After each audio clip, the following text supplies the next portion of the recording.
એકદમ ડિટેલ થી સમજો કે છાપેલી કિંમત ક્યારે આવે. ટૂંકમાં કહેવાનું એમ છે, ચલો બધાને સમજાઈ ગયું. હું ફરીવાર કહું છું કે મારો આજનો લેક્ચર ખાલી તમને નફો ખોટના બધા શબ્દોને મગજમાં ઉતારવા માટેનો જ લેક્ચર છે. રેડી? બાકી લખાવાનું કાંઈ છે નહીં. જો આ બધા જ છે ને એક એક પોઈન્ટ મેં ડીપમાં લખાવેલા છે અને આ બધા જ પોઈન્ટની પીડીએફ તમને હમણાં જ મળશે લેક્ચર પૂરો થાય એટલે. પણ કહેવાનો મતલબ એમ છે કે તમને જે પીડીએફ મળશે એમાં એક એક ડિટેલમાં એક એક વસ્તુ લખેલી હશે. વળતર જેવો શબ્દ તમે ક્યારેય સાંભળ્યો છે? શુદ્ધ એકદમ કહેવાય ને કે દેશી શબ્દો છે, પણ અત્યારે જે આપણે ચલણ જોઈએ છે ને એમાં હવે ઇંગ્લિશ શબ્દો બધા બહુ વધી ગયા છે. એટલે કદાચ તમને વળતરમાં એમ થશે કે વળતર એટલે શું થતું હશે. પેલા આપણે જોશું છાપેલી કિંમત. છાપેલી કિંમત, પછી આપણે વળતર જોશું. છાપેલી કિંમત એટલે આપણે જ્યારે પણ 5 વાળો પડીકું આપણે જોઈએ છે તો પડીકાની પાછળ લખેલું હોય 5 રૂપિયા. પછી માનો કે તમે ગમે ત્યારે ચોપડો લેવા જાઓ તો બુક ચોપડો જે પણ લ્યો એમાં છેલ્લે પેજે લખ્યું હોય 20 રૂપિયા, 30 રૂપિયા, 40 રૂપિયા. એ બધી છાપેલી કિંમત છે. શું છે? બધી છાપેલી કિંમત છે. હવે તમે એક વસ્તુ વિચારો કે જે કંપની બુક બનાવતી હશે કે એમાં માનો કે બુકમાં છેલ્લે 20 રૂપિયા ભાવ લખ્યો છે, તો એ કંપનીને 20 રૂપિયામાં પડતી હશે કે એનાથી ઓછા રૂપિયામાં પડતી હશે? તમને શું લાગે છે કે 20 રૂપિયામાં જ પડતી હશે ને? જ્યારે એ કંપની વાળા બનાવતા હશે તો એને કેટલામાં પડતી હશે? 20 કરતા ઓછામાં પડતી હશે કે 20 કરતા વધુ? ચલો 20 કરતા ઓછા કે 20 કરતા વધુ? એ કંપનીને કેટલામાં પડતી હશે? ચલો કોઈ મને કહેશે છાપેલી કિંમત શું કહેવાય? રેડી? 99% તમને છાપેલી કિંમત અને વળતર આ બાબતે ક્યાંય એવી ચોક્કસ તમને કોઈ બુકમાં એનો ઉલ્લેખ નહીં મળે, પણ ઘણી વખત પરીક્ષામાં આવા શબ્દો પૂછાઈ ગયા છે જેમાં વિદ્યાર્થીઓ કન્ફ્યુઝ ન થાય. એટલે હું એકદમ ડિટેલમાં એ કોન્સેપ્ટથી જ અહીંયા સમજાવું છું, જેથી અહીંયા હવે આની પછી કે મારા ખ્યાલથી ટોપિક બાકી નહીં રહે. રેડી? નફો ખોટમાં પછી એમ તો તમે ડિટેલમાં જાઓ તો ટકાવારીમાં આવશે, પણ આપણે અત્યારે નવોદયની પરીક્ષાને ધ્યાનમાં રાખીને ચલાવીએ છીએ. રેડી? ચલો છાપેલી કિંમત એટલે તમને શું લાગે કે બુકની પાછળ 20 રૂપિયા ભાવ લખ્યો છે તો 20 રૂપિયા કરતા વધુમાં એ લોકોને પડતી હશે કે 20 રૂપિયા કરતા ઓછામાં પડતી હશે? જો 20 રૂપિયા કરતા વધુમાં પડતી હોય ને તો એ સમાજ સેવા કે પછી કોઈ એવી ચેરિટેબલ ટ્રસ્ટ વાળા હોય કે ક્યાંક સેવાના અર્થે વેચતા હોય.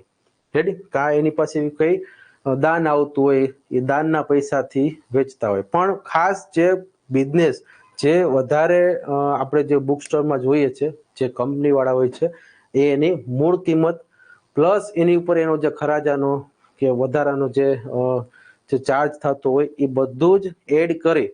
રેડી? એટલે કે નફો. તો અહીંયા ખાસ સમજજો, હું તમને એમ કહું છું કે માનો કે એક કંપની છે, તમારી જ કંપની છે, ચાલો આપણે તમારી જે કંપની રાખી દઈએ, તમારી પાસે કંપની છે બુક બનાવવાની. હવે બુક બનાવવા માટે તમે 200 પેજનો એક ચોપડો બનાવો છો. રેડી? આ 200 પેજનો એક ચોપડો જે છે એમાં 200 પેજ છે, ખાલી 200 પેજની વાત કરીશું, કારણ કે આ બુક છે ને એ 200 પેજની બુક છે. કેટલાની? 200 પેજની બુક છે. એ આપણે 20 રૂપિયામાં સ્ટેશનરીમાં મળે છે. આ 200 પેજની બુકમાં ખાલી અંદર 200 પેજ વાપરવામાં આવેલા છે. આ 200 પેજ માનો કે તમારી જ કંપનીમાં તમને 200 પેજ 10 રૂપિયામાં પડે છે, એટલે તમે કોઈક બીજા પાસેથી મૂળ કિંમત મંગાવશો? કારણ કે તમારી પેજમાં પછી લાઇનિંગ કરવી હોય, ડિઝાઇન આપવી હોય, ઉપર તમારું કંપનીનું નામ લખવું હોય, એમાં જે નામ લખતા હોય એડિટિંગ વાળાનો બધાનો ખર્ચો થતો હોય ને વધારે. તો એવી રીતે માનો કે ખાલી કોરા કાગળ 10 રૂપિયામાં તમને પડે છે. રેડી? પ્લસ તમે ખાલી એક બુક લેખે વિચારો કે 5 રૂપિયા જેટલો વધારાનો ખર્ચ આવે છે. એમાં એક બુકે 5 રૂપિયા ગણી નાખો કે એમાં કોમ્પ્યુટર વાળાનો ખર્ચો આવતો હોય, એડિટિંગ વાળાનો ખર્ચો, જે પણ ખર્ચો ગણી નાખો, એટલે કુલ તમને એ કેટલામાં પડે છે? ચાલો હવે તમને બુક કેટલામાં પડશે? 10 રૂપિયાની તમને ક્યાંક કાગળ તમે બહારથી મંગાવો છો બીજા રાજ્યથી, એ 10 રૂપિયાના 20-200 કાગળ તમને પડે છે. 5 રૂપિયા જેટલો તમે વધારાનો ખર્ચો ગણો છો, લાઇટ બિલ ગણો, કંપનીનું ભાડું ગણો, જે કાંઈ ગણો, એક બુકે 5 રૂપિયા લેખે તમે એ ગણો છો. હવે તમને એ 15 રૂપિયામાં પડશે. રેડી? તો આ 15 રૂપિયા છે ને એ તમારી પડતર કિંમત થઈ. શું થઈ? પડતર કિંમત. એટલે કે તમને પોતાને આ એક 200 પેજની બુક બનાવવા માટે તમને 15 રૂપિયા જેટલો ખર્ચો થાય છે. રેડી? 15 રૂપિયા જેટલો આપને પોતાને ખર્ચો થાય છે આ એક 200 પેજની બુક બનાવવા માટે. પોતે જેની સ્ટેશનરી છે ને એ પોતાની જ કંપની છે. રેડી? એ પોતાની કંપનીમાં બનાવે છે અને બહાર દુકાન નાખીને વેચી નાખે છે. આપણે કોઈ વચ્ચે ડીલર રાખવો નથી, નકર તમે વધારે કન્ફ્યુઝ થાવ એમાં પાછા. રેડી? એટલે માનો કે જે કંપની છે, માનો કે ગોપાલ ને બાલાજી ને આવું બધી ઘણી ફેક્ટરી હોય છે ને બહાર જ સ્ટોલ હોય છે, ત્યાં જ એ લોકો બનાવતા હોય. રેડી? તો એવું જ વિચારો કે આ જે બુક આપણે લઈએ છીએ એની બહાર જ કંપનીની બહાર દુકાન છે ને પોતાની કહેવાય ને કે વસ્તુ છે, રેડી, વચ્ચે કોઈ ડીલર નથી. તો એનો મતલબ કે 15 રૂપિયામાં તમને આ બુક પડી. તમે આમાંથી નફો કેટલો કમાશો? હવે ચલો, 15 રૂપિયાની બુક પડી તો આપણે એમાંથી નફો કેટલો કમાશું? જો હું એક એક વસ્તુઓને હાવ કહેવાય બેઝિક થી શરૂ કરું છું, ખાસ સમજજો. 10 રૂપિયા તમારી મૂળ કિંમત કાગળ લાવવા માટે, 5 રૂપિયા તમે એમાં ખરાજાત ગણી, એટલે કે બહારથી જે પણ વસ્તુઓનો વધારે પેજ સિવાયનો ખર્ચો થાય છે એ 5 રૂપિયા તમે ખરાજાત ગણી, રેડી. આ બે ભેગું થયું તો નીચે હું આવ્યું પડતર કિંમત, એટલે કે 15 રૂપિયામાં તમને 1 200 પેજની બુક પડે છે. હવે તમે 20 રૂપિયાની વેચો છો, રેડી. તો જે અહીંયા જે બીજા પ્લસ 15 રૂપિયા થશે એ તમે એમાંથી નફો કમાવો છો, રેડી.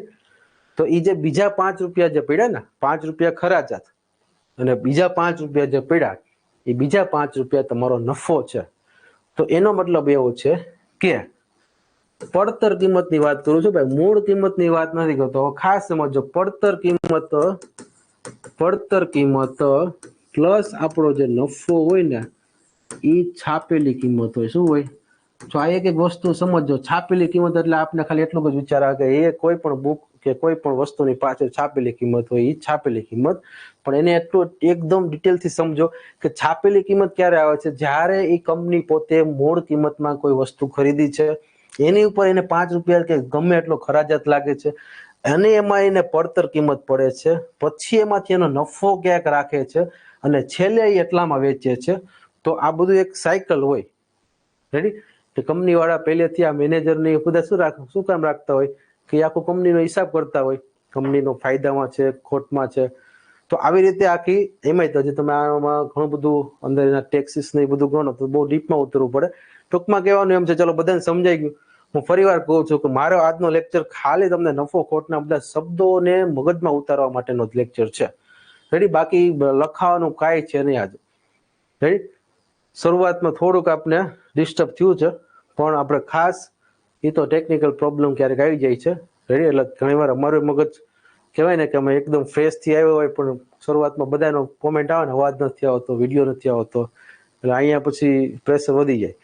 ચલો કાંઈ વાંધો નહીં, પણ બધાને સમજાઈ ગયું ક્લિયર કે ભાઈ આપણું જે નફો ખોટ નામનું જે ચેપ્ટર છે એમાં આપણે ખાસ સમજવાનું એ છે કે જે પણ તમારી મૂળ કિંમત છે એમાં જે ખરાજાત લાગે છે એમાં તમે જે નફો ગણો છો અને જે તમે વેચિંગ છેલ્લે જે છાપેલી કિંમત છે, રેડી. આ છાપેલી કિંમતને સમજાવવા માટે તમારે એની આખી સાયકલ સિરીઝ સમજવી પડે. શરૂઆતમાં પહેલો પોઈન્ટ આપણો હતો મૂળ કિંમત, પછી ખરાજાત, પડતર કિંમત, નફો, પછી ક્યાંક કે આમાં તો પ્રોફિટ થવાનો છે, નફો થવાનો છે, વેચાણ છે, એટલે રેડી. અમુક વખતે ખોટ પણ થવાની છે. તો કહેવાનો મતલબ એમ છે કે છાપેલી કિંમતને સમજવા માટે આપણે આગળ આવા 4 અલગ અલગ પોઈન્ટને પહેલા સમજવા પડે.